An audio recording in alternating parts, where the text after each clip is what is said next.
Quand j'étais au lycée, j'avais une camarade qui était convaincue qu'elle était magnifique.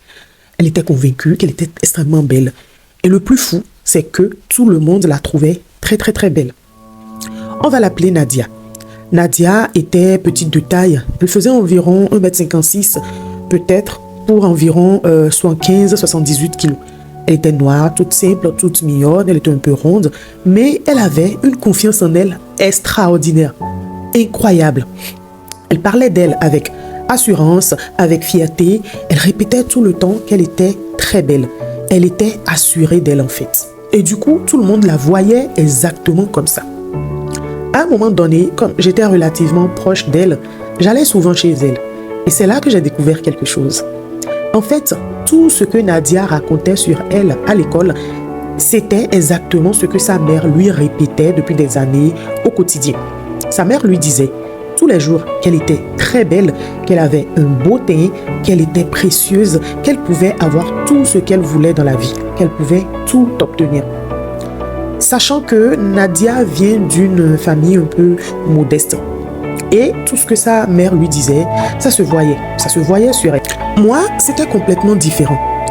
Quand les gens me voyaient, quand les gens me disaient « tu es belle », je répondais sincèrement « ah bon ?»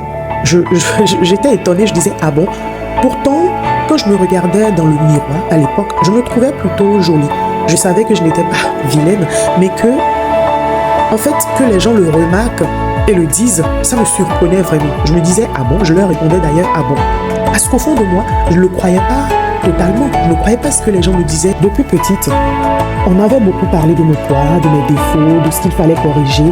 Donc, j'avais grandi avec l'idée que je n'étais pas assez belle, pas assez comme il fallait.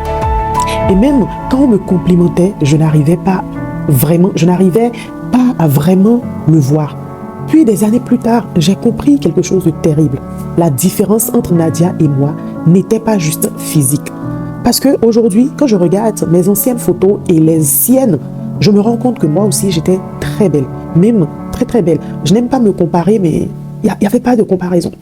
Mais la différence, ce n'était pas le physique. C'était tout simplement ce qu'on avait entendu pendant des années. La mère de Nadia avait nourri sa confiance. Elle lui répétait qu'elle était belle, qu'elle était précieuse, qu'elle devait avoir confiance en elle, qu'elle pouvait tout avoir, qu'elle pouvait obtenir tout ce qu'elle voulait dans la vie. Donc, personne ne pouvait lui faire croire le contraire. Et moi, j'avais grandi avec d'autres paroles, d'autres regards, d'autres croyances. Donc, s'il y a quelque chose que vous devez retenir de cette vidéo, ce sont ces 3 choses. Première, c'est que les paroles des parents deviennent souvent la voix intérieure des enfants. Ce qu'on répète à un enfant finit par construire sa manière de se voir. Il y a des paroles qui détruisent complètement la confiance d'un enfant. Et à l'inverse, il y en a d'autres qui construisent une confiance tellement forte qu'elle devient presque inébranlable. Donc, faites attention à ce que vous dites à vos enfants. Deuxième chose, c'est que votre réalité intérieure finit souvent par devenir la réalité des autres. Nadia était persuadée qu'elle était belle. Elle le répétait tellement, elle le dégageait tellement naturellement que tout le monde le croyait aussi. Le récit que vous racontez sur vous-même influence énormément la manière dont les autres vous voient. Tel que vous vous présentez, c'est souvent comme ça qu'on vous traite. Vous n'irez pas dans un magasin acheter un objet de 10 € à 20 € sous prétexte que vous la trouvez trop belle et trop beau. Le prix affiché, c'est à ce prix que vous le prenez. Tel vous vous vendez, on vous achète. Troisième chose, c'est que beaucoup de complexes qu'on porte aujourd'hui ne viennent même pas de nous. Parfois, ce sont juste des croyances qu'on nous a transmises. On vous a fait croire peut-être que vous n'étiez pas assez beau, pas assez intelligent, pas assez capable. Et à force de l'entendre, vous l'avez cru. Alors, faites attention aux mots que vous plantez dans vos enfants. Faites très attention. Parce qu'un jour, ils finiront par les croire à force. Et croyez-moi, c'est extrêmement difficile quand on devient adulte de devoir passer des années à déconstruire certaines croyances et guérir certaines blessures au lieu de simplement construire sa vie. Et nous voici à la fin de cette vidéo. Je suis Achabi Philippe de Golden Glow Up et je t'invite à t'abonner ici.